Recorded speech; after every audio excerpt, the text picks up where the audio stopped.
সাদা কুকুর এসে কোনো কথা বললো না, শুধু বললো যে তোর ব্যথা কোথা। আব্বা বললো আমি জানি না, আর অমনি পকেট থেকে গুলিটা বাই করে পটাম করে আব্বাকে গুলি করে দিল। যখন গুলিটা মেরে দিয়েছে ডান্ডাকে, তখন ডান্ডা পড়ে গিয়েছে বুকে হাত দিয়ে, আর বুক দিয়ে রক্ত বেরোতে লাগলো। এমএলএ বিকাশ দত্ত, মৃত্যু সাহায্য কত ভয়ানক হয় তা তোকে আমি হারে হারে টের পাইয়ে দেবো। তুই শুয়োরের বাচ্চা আমার বাবাকে গুলি করে অনেক বড় একটা অন্যায় করলি তুই। ওগো তুমি আমার কাছে একটা কথা শোনো। দেখো এমএলএ সাহেবের সাথে দিনের দিন আমাদের শত্রুতা বেড়েই চলেছে, আর এইভাবে যদি শত্রুতা থাকে তাহলে তো একদিন আমাদেরকে বাড়িতে এসে সবাইকে গুলি করে মেরে দেবে গো। আজকে থেকে শুরু হবে এমএলএ বিকাশ দত্তর সাথে আমার এক কঠিন যুদ্ধ। হয় সেই যুদ্ধই আমি মরবো, না হলে এমএলএ বিকাশ দত্তকে মারবো। ওগো তুমি আমার কাছে একটা কথা শুনবে? আমি আর কোনো কথা শুনতে চাই না, আমি এখন শুধু দেখতে চাই এমএলএ বিকাশ দত্তর লাশ। আমার বাবাকে গুলি করেছে একটা, আর আমি ওর বুকে পুরো একদিন খালি করে দিতে চাই। দেখো তাতে অশান্তি ঝগড়া বাড়তেই থাকবে। আমি বলি কি বাড়ি ঘর ছেড়ে দিয়ে অন্য গ্রাম পালিয়ে চলো। না, কোনোদিনও নয় সেটা। বাঁচতে যদি হয় এই গ্রামেই বাঁচবো, আর যদি মরতে হয় তাহলে এমএলএ বিকাশ দত্তকে নিয়েই মরবো। আরে দেখো আব্বা, ঠান্ডা কুকুরকে আগে মারবা, ওই দাদুকে গুলি করে দিয়েছে। ও সুরের বাচ্চাকে তো যেই মাঠে পানি নাই সেই মাঠে লিগিয়ে ওকে ভর ভর ভর ভর করে জবাই করবো। তবেই আমার নাম ফুটো। তোর নাম ফুটো না হয়ে বৈদ্যমা আমি কইলে আরো ভালো হইতো। ও গাড়িতে চাপা জামাই, ও লরিতে চাপা জামাই, তুই আর কত জ্বালাবি আমাদেরকে? বুড়ি বাপটা কি তোর মইতে বসেছে, সেই দিকে কোনো হুঁশ আছে? ও ঠান্ডা কুকুর বেটা, চোখ দুটো তোর গলিয়ে দেব ওইভাবে তাকাইলে আমার পানে। তুই লাগি তোর বাপকে যে গুলি করে দিয়ে গেল ঠান্ডা কুকুর বেটা, তোর কি জানা দয়া মায়া হয় না? হ্যাঁ ঠান্ডা কুকুর বেটা। দেখেছিস বউ, তোর মা খাটি না আমাকে খাটি ভুল বুঝে। এ মা তুই চুপ, গালগালাজি করিস না, ও ঠিক ব্যবস্থা করবে। ও কি ব্যবস্থা করবে? ও সাথে কুকুর বাজ পড়া, ওর বাপটা মরে গেলে তখন চিতাই লিগে চাপাবে নাকি ও? শাশুড়ি মা, আমার বাপকে গুলি করেছে, শুধু তোমার কষ্ট একাই হয়েছে নাকি আমার কি কষ্ট হচ্ছে না? রে তোর কি যে কষ্ট হচ্ছে সে আমি বুঝতে পারছি। তুই এখন চাচ্ছিস যে তোর বাপটা মরে যাবে আর বাড়ি ঘরগুলো জমি জায়গাগুলো নিয়ে তখন বসে বসে রাম রাজ্য করে খাবি। ও তুমি বকুনা তো মারা, তুমি যা বুঝো না তাহলে বকুনা, ঠিক আছে?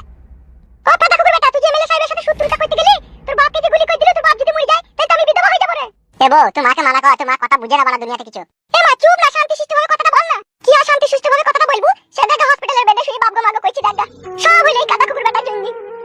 শাশুড়ি মা, বাবাকে এমএলএ সাহেব গুলি করেছে, তুমি কি মনে করছো আমি খুব সুখে আছি নাকি? আমার এই বুকের ভিতরটা জ্বলছে প্রতিশোধ নিবার লেগে।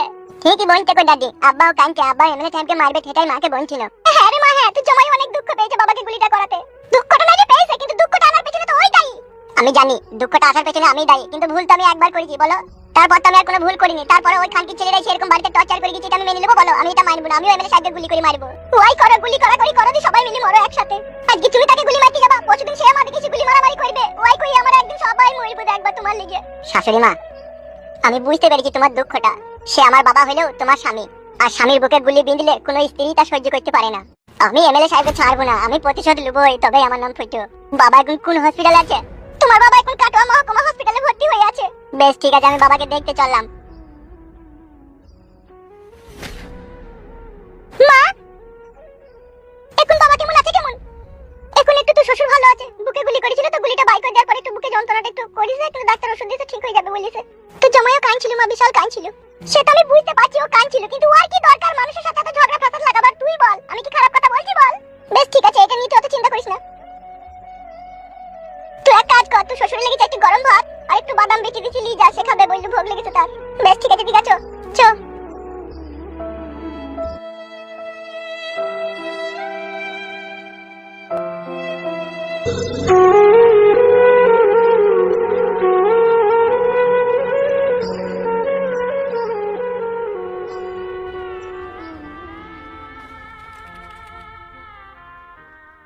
আব্বা কে?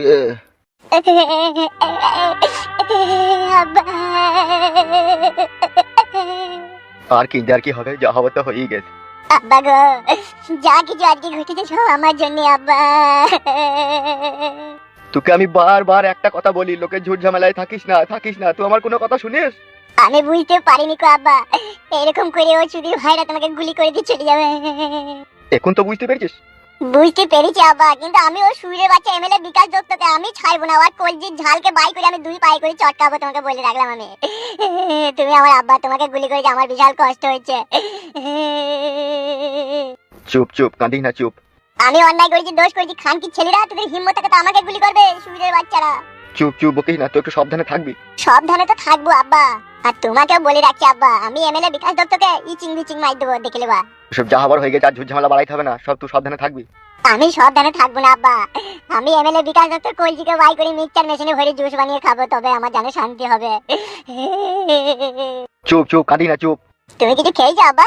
না না, আমি হসপিটালের খাবার খেতে পারি না, গন্ধ করে। তোর মাকে বলেছি তোর বইয়ের হাতে চাটি ভাত লিয়ে পাঠিয়ে দিবে। আব্বা গো বলি কলা আপেল এনে দেবো, আব্বা খাবা তুমি? না না, এখন ওইসব জিনিস খাওয়া যাবে না, ডাক্তার বারণ করেছে। বেশ ঠিক আছে আব্বা, তুমি তাহলে থাকো, আমি সন্ধ্যেবেলায় আবার একবার আসবো তোমাকে দেখতে। হ্যাঁ আব্বা। না না, সন্ধ্যেবেলায় আসতে হবে না, তুই সাবধানে থাকবি, আমি ঠিক ভালো থাকবো, তোকে বারবার আসতে হবে না, ওরা দেখতে পেলে অসুবিধা আছে। অসুবিধা তো এবার হবে শুরু আব্বা। ঝুট ঝামেলা করিস না। ডাক্তার কি বললো আব্বা, কদিন পর তোমাকে ছাড়বে বললো? এই সেলাইটা শুকিয়ে গেলেই ছেড়ে দেবে। তোমার বিশাল কষ্ট হয়েছে বলো আব্বা, গুলিটা যখন তোমার বুকে ঢুকে গেছে। আমি বাপ, তুই আমার ছেলে, তুই জেনে আমি হাজার কষ্ট সহ্য করবো রে বাপ, কিন্তু তোর কিছু হইলে আমি সহ্য করতে পারবো না, বুঝলি বাপ? সেই জন্য বলছি ওসব ঝুট ঝামেলা করিস না, তুই নিজেকে সাবধানে রাখবি, বুঝলি তো? চারিদিকে আমাদের শত্রু এখন বেরিয়ে চলেছে। বেশ ঠিক আছে আব্বা, তুমি বেশি কথা বলো না, তাহলে আমার বুকে যন্ত্রণা করবে। আমি আসছি আব্বা, হ্যাঁ তুমি তাহলে থাকো। বেশ ঠিক আছে, যা।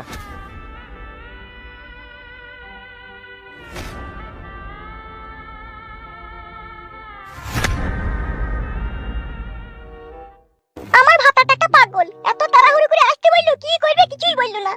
মাকে বললাম না, মা আবার আমার জন্য কি চিন্তা ভাবনা করবে কি জানি। ফোনে বললেই তো পারতো, এত তাড়াহুড়ো করে ডাকলো কেন ও আমাকে? চলে এসো তুমি? হ্যাঁ চলে এসেছি। কি ব্যাপার, কি এত তাড়াহুড়ো করে আসতে বললে তুমি? তাড়াহুড়ো আবার কি? আমি তোমার স্বামী, তুমি আমার বউ, আমি দেখেছি তুমি এসেছো। কি এমন কাজ আমাকে নিয়ে যে তাড়াহুড়ো করে ডাকতে হলো? একটা বিশেষ গুরুত্বপূর্ণ কাজের জন্য তোমাকে এখানে ডাকা হয়েছে। সেটাই তো জিজ্ঞেস করছি, কাজটা কি? একটা কথা বলবো তোমাকে। একটা কেন, তুমি হাজারটা কথা বলো, আমার কোনো অসুবিধা নেই। তুমি তোমার স্বামী, তুমি বলবে না তো কে বলবে? তাহলে অত যখন ভালোবাসো, অত যখন বিশ্বাস করো, তখন আবার অত চিন্তা কিসে তোমার? শুনো, চিন্তাটা আমাকে নিয়ে নয়, ঠিক আছে? আমি যে বাড়ি থেকে চলে এসেছি, কাউকে কিছু বলে আসিনি, ঠিক আছে? তাহলে আমাকে বাড়িতে ওরা খোঁজাখুঁজি করবে না বলো? সে তোমার অত চিন্তা নাই, আমি ফোন করে শাশুড়ি মাকে বলে দেবো আমার বউ আমার কাছে আছে। বেশ, সে না হয় বলবে, তা বলো এখন কেন তাড়াহুড়ো করে ডাকলে সেটা বলো। কি হইলো বলো, বুবার মতো চুপ হয়ে গেল কেন তুমি? কি গো, তো হুট কোথায় কেন, বললো কেন? বলবো, কিন্তু তার আগে তোমার কাছে একটা কথা জানতে চাই আমি। বলো, কি জানতে চাও? আমি সব বলতে রাজি আছি, বলো। কথাটা হচ্ছে শোনাবো। কি বলো? আমি যদি মরে যাই তোমার কষ্ট হবে? ও মাই, আমার গালে কালি গলায় দড়ি, কি সর্বনাশের কথা বলছি গো। কি ও কথা বলছো কেন গো তুমি? আমি আর বাঁচতেও পারি, নাও বাঁচতে পারি বউ। কেন, কিসের জন্য? কে তোমাকে মারবে? কার এত বড় হিম্মত, কার এত বড় ক্ষমতা? একমাত্র তুমিই পারো আমাদের দুজনকে বাঁচাইতে। কি হয়েছে বলো তো, আমি কিছু বুঝতে পারছি না তোমার কথা। এই বাড়িতে বেশিক্ষণ থাকা যাবে না, তুমি আমার সাথে এসো। কোথায়? আমার সাথে এসো, আমি সব বলছি।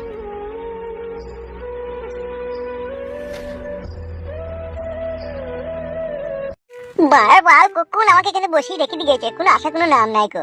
ইয়ার মুকুড়া ও মুড়ি লাগিয়ে বাড়া, আমি বাড়ি পালাই। বাল আমার ভাল লাগে না। কই রে ফালতু, কুত্তা উঠে বসে আছিস বে?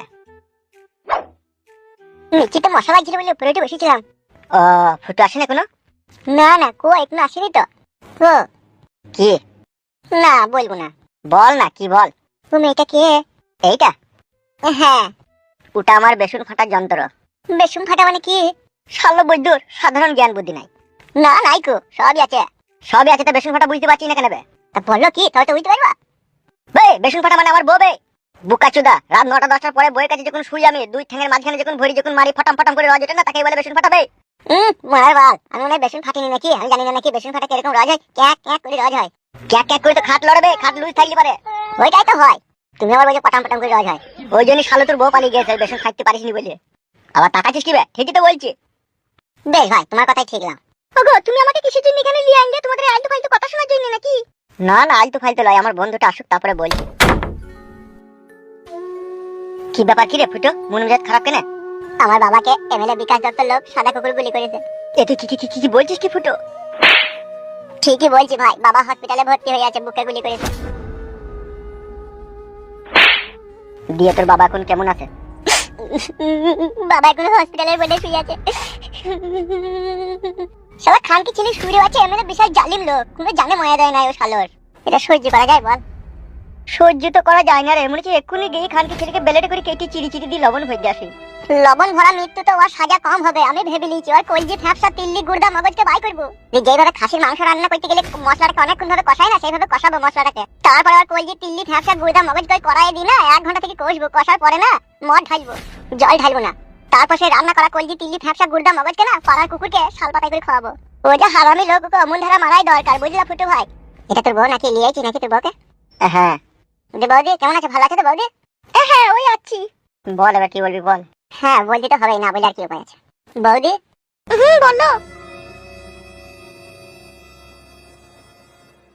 তোমাকে এখানে ডেকে নিয়ে আসার একটা বিশেষ কারণ আছে। কথাতে বলে একটা নারীর ভালোবাসায় পুরুষ মানুষের জীবনের কাহিনী নতুন করে শুরু হয়।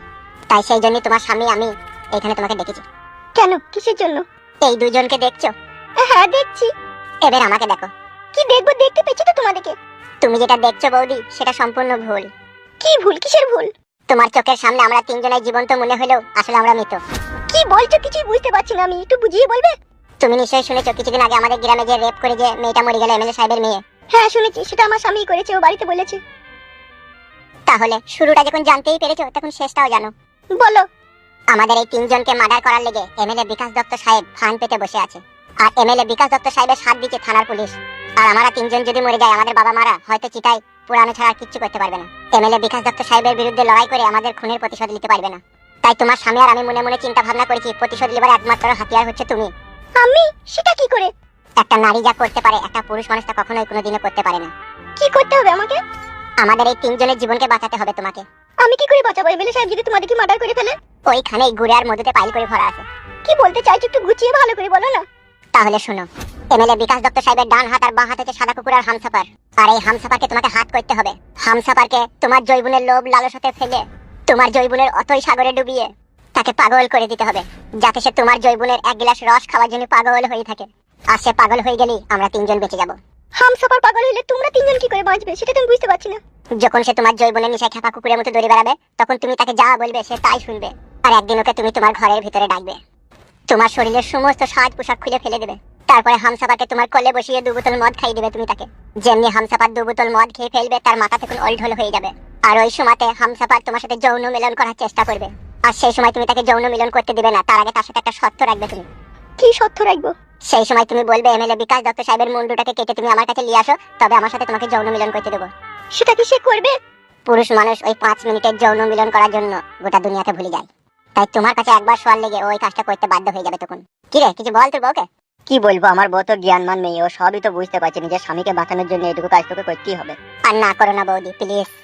আমি অবশ্যই চেষ্টা করব তোমাদের তিনজনের প্রাণ বাঁচানোর জন্য। সত্যি ভাই কালো কুকুর, ভাগ্য গুণ একটা বউ পেয়েছিলি রে, এরকম বউয়ের পা ধুয়ে পানি খাওয়া দরকার রে। থাক, ও কথা বললে আমাকে লজ্জা দিও না। সত্যি তোমার মতো মেয়ের কোনো তুলনা হয় না।